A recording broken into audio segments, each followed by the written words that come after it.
Bienvenido, bienvenida mis hermanos y mis hermanas a su programa Los Padres de la Iglesia en la televisión. Hablemos hoy con los Padres de la Iglesia de ayer por Televida, el canal de la familia. Y tenemos ya un buen tiempo de estos últimos programas que hemos estado dialogando sobre la liturgia de los Padres de la Iglesia, la importancia que le dieron los padres a la liturgia en la vida de la comunidad. Y concretamente en el último programa estuvimos profundizando con todos ustedes sobre las imágenes del Antiguo Testamento que hablan de la Eucaristía, la tipología, como es el caso del pan y el vino que ofreció Melquisedec a Abraham, y como el maná en el desierto que compartieron los israelitas en el desierto. Todas son imágenes que los padres de la iglesia las interpretaron como figuras de la Eucaristía. Y hoy vamos a hablar de estas figuras, pero en el Nuevo Testamento. Y concretamente vamos a hablar de dos figuras. En este programa vamos a hablar de la curación del paralítico de la piscina de Betesda, y en el siguiente programa, vamos a hablar de la imagen de la boda de Caná de Galilea. Estas dos imágenes, vamos a ver cómo son reflejos, cómo son tipología, cómo ellas hablan de la Eucaristía. En la exégesis moderna ha demostrado que los evangelios no son simplemente documentos históricos, sino también expresión de la fe y de la vida de la comunidad cristiana, por lo que contienen abundantes alusiones a los sacramentos. La realidad de la vida de Cristo en su existencia terrenal se convierten en figura de su vida gloriosa en la iglesia, según se manifiesta particularmente en la vida sacramental. Algunas de ellas, como la multiplicación de los panes, el agua y la sangre que brotan del costado abierto de Cristo, las espigas cortadas el día de sábado, el lavatorio de los pies, son figuras que constituyen una prolongación directa de los episodios del Antiguo Testamento, en especial del maná y de la roca de Loret. En este sentido, el Evangelio de Juan presenta un simbolismo en tres planos. La vida de Cristo proyectada sobre el mar de las cañas del Éxodo, el cual viene a ser figura de la vida sacramental de la iglesia. Analicemos la simbólica sacramentaria de dos episodios del Evangelio de Juan. Primero, la piscina de Betesda, que está relacionada con el bautismo. Y segundo, la boda de Caná, que están relacionadas con la Eucaristía. En la narración de la curación del paralítico de la piscina de Betesda, obrada por Jesús, la tradición cristiana ha visto en este episodio una figura del bautismo, como lo sostiene en su catequesis Tertuliano, Dídimo el Ciego y Ambrosio de Milán. Se trata pues de un tema de las figuras más antiguas y frecuentes del bautismo, pues se remonta sin lugar a duda a la comunidad apostólica.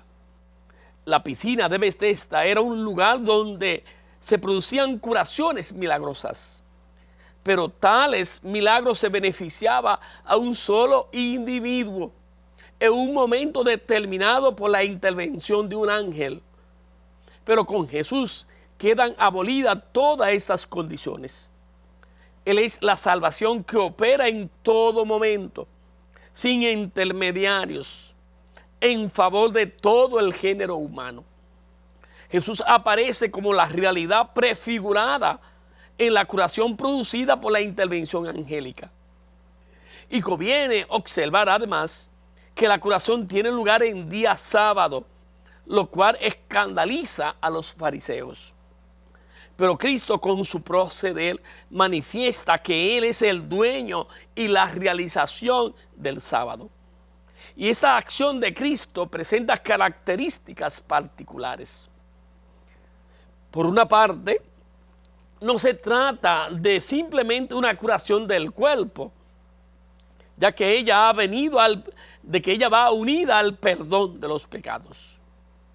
Y en el Evangelio de Juan, la realidad visible aparece como un signo de una realidad invisible. Los panes de la multiplicación son figura de la palabra de Dios y de la Eucaristía. Pero ¿a qué realidad apunta el signo en el caso presente? Evidentemente, el perdón de los pecados constituye el objeto del bautismo, lo cual nos orienta hacia un sentido sacramental. En San Juan los sacramentos son signados no solo en su contenido, sino también en su signo. Los panes de la multiplicación prefiguran el pan eucarístico. En nuestro caso, el milagro tiene como escenario una piscina. Y hemos de recordar que los bautismos cristianos primitivos se tenían lugar en unas piscinas y en piscinas de aguas vivas. Y esto alude a la agitación del agua por el ángel.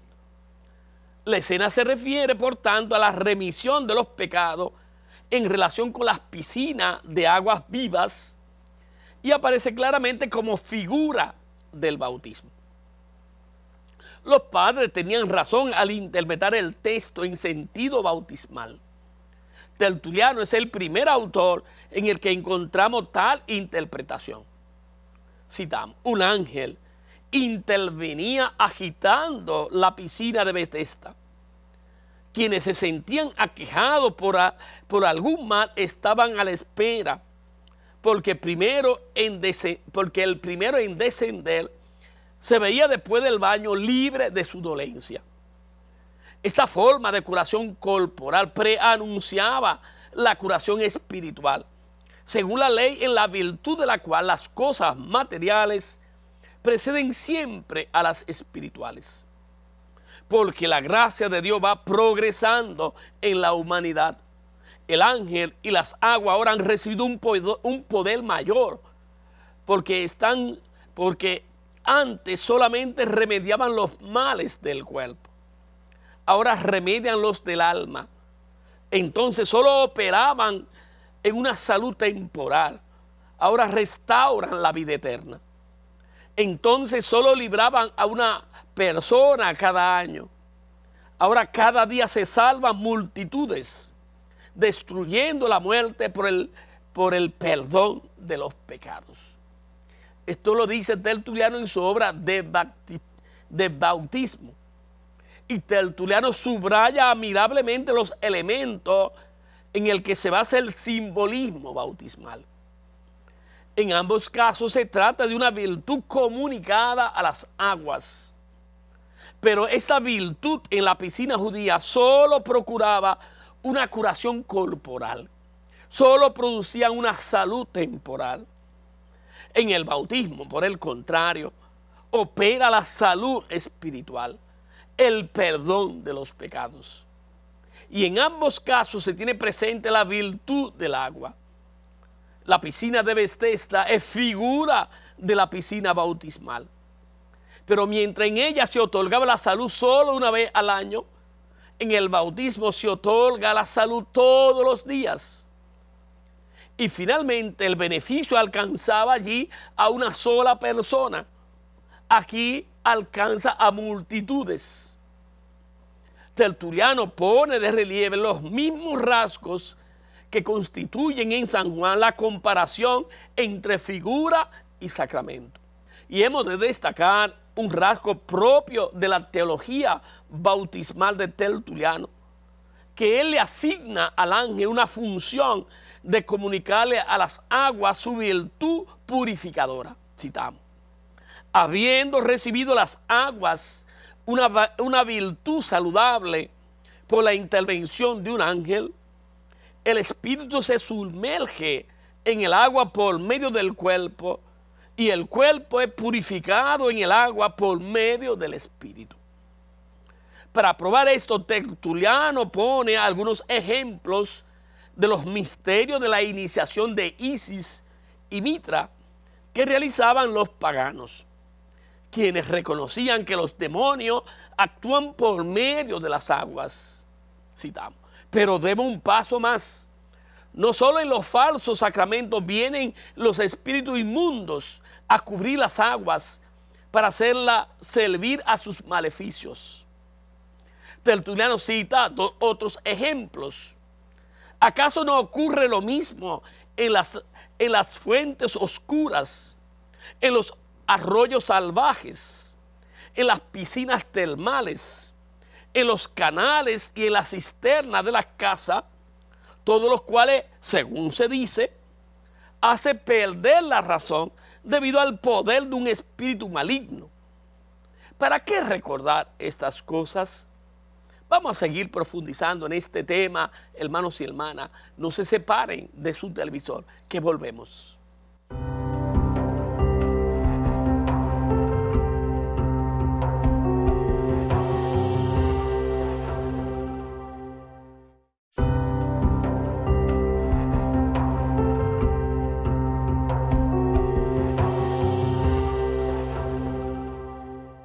Los padres de la iglesia en la televisión. Hablemos hoy con los padres de la iglesia de ayer por Televida, el canal de la familia. Y estamos dialogando con todos ustedes, mis hermanos y mis hermanas, las figuras que existían, que existen en el Nuevo Testamento, que nos hablan de los sacramentos de la iniciación cristiana. Y de modo concreto estamos viendo el paralítico, la curación del paralítico de la piscina de Betesda, y cómo esta es imagen del bautismo. El primero en plantear y hacer de ella una teología especial bautismal fue Tertuliano, quien, para demostrar que el ángel que baja a la piscina, en la piscina de Betesda, también se da en el cristianismo, en cuanto que el ángel le comunica el poder purificador al agua, del mismo modo que los demonios le comunican a las aguas en las cuales se realizaban los misterios de Isis y de Mitra, le comunican el poder de la oscuridad y de las tinieblas. Y por eso él se pregunta, ¿para qué recordar estas cosas? Para hacerla más creíble el que un ángel santo de Dios esté presente en las aguas, que deben ser preparadas con mira a la salvación de los hombres, ya que el ángel maligno suele tener comercio frecuente con este elemento para la perdición de los hombres. Pero Tertuliano aduce otro argumento más fuerte. Si te parece extraño esta intervención del ángel en las aguas, piensa que tienen precedentes. Y a continuación viene el texto sobre la piscina de Betesda. Desde el punto de vista de la teología del bautismo de Tertuliano, la cuestión es el papel desempeñado por el ángel. ¿A qué obedece a todo esto? La idea de la presencia particular de un ángel en el bautismo no es exclusiva de Tertuliano. Ya se le encuentra también en Orígenes. Antes del bautismo, el alma se encontraba en el poder del demonio. Por el bautismo es confiada al ángel, y más aún, el ángel se halla presente en el bautismo. Citamos: cuando te fue administrado el sacramento de la fe, allí estaban presentes las virtudes celestes, los ministerios angélicos, la iglesia de los primogénitos. Eso lo dice Orígenes en su homilía al libro de Josué. Incluso parece ser que el ángel fuese el ministro del sacramento. Citamos: ven, oh ángel, recibe por la palabra al que se ha convertido del antiguo error, de la doctrina de los demonios. Tómalo para concederle el bautismo del segundo nacimiento. Eso lo dice Orígenes en su homilía al profeta Ezequiel. En el bautismo, pues, hay en cierto modo dos ministros: el sacerdote visible y el ángel invisible. En el plano visible, la piscina engendra nuestro cuerpo visible por el ministerio de los sacerdotes. En el plano invisible, el Espíritu de Dios regenera a la vez nuestro cuerpo y nuestra alma con la asistencia de los ángeles. La presencia de los ángeles en las acciones litúrgicas, especialmente en el bautismo, manifiesta el carácter oficial de las acciones sacramentales del culto cristiano. También es posible que este hecho esté relacionado con el papel que los ángeles desempeñaban en la entrada del alma en la vida eterna. En algunos apócrifos vemos cómo el ángel purifica el alma mediante una especie de bautismo en el río de fuego, antes de ser introducida en la presencia de Dios. Pero el bautismo sacramental es una anticipación del bautismo escatológico, por lo que sería normal la intervención del ángel. La concepción de Tertuliano viene a continuar toda una tradición, si bien él le da un sentido particular. El ángel del bautismo aparece como precursor del Espíritu Santo. A él está especialmente reservado el rito purificador del agua, mientras que la efusión del Espíritu Santo está relacionada con la unción. No es el agua donde recibimos el Espíritu Santo, sino que purificados en el agua por un ángel, quedamos preparados para recibir el Espíritu Santo. Y también aquí la figura precedió a la realidad. Juan fue el precursor del Señor, el que preparó sus caminos. Así el ángel presente en el bautismo prepara los caminos al Espíritu Santo, que vendrá por la purificación de los pecados, obtenida por la fe en cuanto sellada en el nombre del Padre, del Hijo y del Espíritu Santo, lo que hemos llamado efragis. De este curioso texto se deduce que es el ángel quien purifica las aguas bautismales y le comunica su virtud purificadora. Y esto mismo se desprende de la comparación con la acción de los demonios en las fuentes y en los arroyos, y con la acción del ángel en la piscina de Betesda. Igual que el ángel de Betesda comunica a las aguas una virtud que cura los cuerpos, el ángel del bautismo comunica a las aguas una virtud que cura las almas. Según Tertuliano, el espíritu que se movía sobre las aguas primitivas, comunicándole una virtud santificadora, sería también un ángel. Se trata de una concepción propia de Tertuliano, directamente relacionada con la piscina de Betesda, concepción que luego encontraremos con frecuencia en Occidente. Y así Octato de Milevi dice en este mismo sentido de la validez del bautismo en contra de los donatistas, dice lo siguiente: ¿acaso tienen ustedes un ángel que agite las aguas? La alusión a Betesda es evidente. Dídimo, el ciego, también persiste en la tradición patrística en la interpretación bautismal de la piscina de Betesda. Citamos: además de lo dicho, todo el mundo está de acuerdo en ver otra figura del bautismo en esta piscina de Jerusalén llamada Betesda. Se trata de una figura, no de la realidad. La imagen se limita a un tiempo concreto. La realidad es eterna. Por eso el agua agitada por el ángel curaba una vez al año a un solo hombre, al primero que descendía, y de su enfermedad corporal, no espiritual.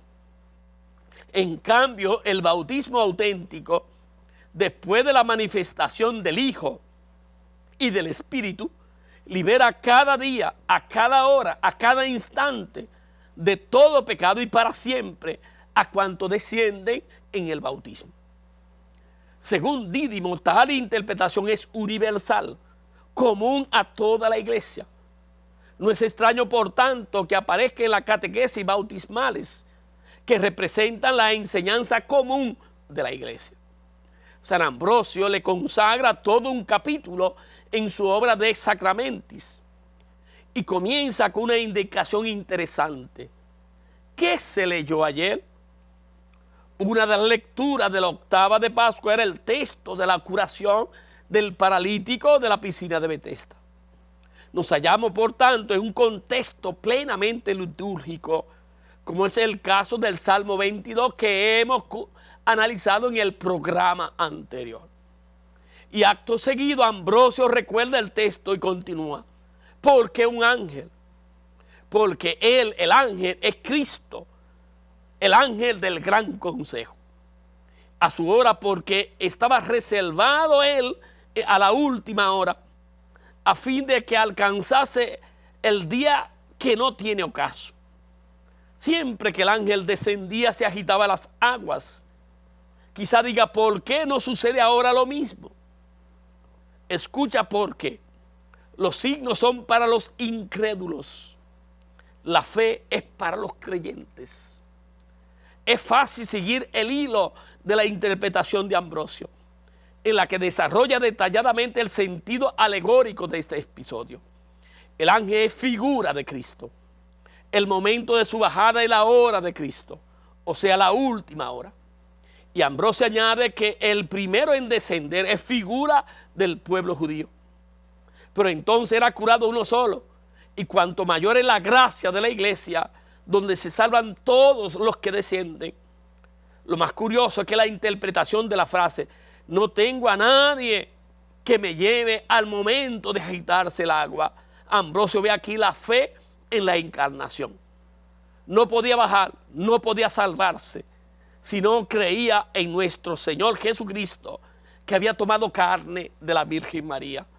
Y por tanto, es aquí este gran misterio, que la piscina de Betesda representa que Cristo Jesús en el agua nos salva, nos limpia y nos cura en el alma y en el cuerpo. Seguiremos profundizando en este tema, hermanos y hermanas, en los próximos programas. Que el Señor me le bendiga, le colme de gracia y le llene de su ternura.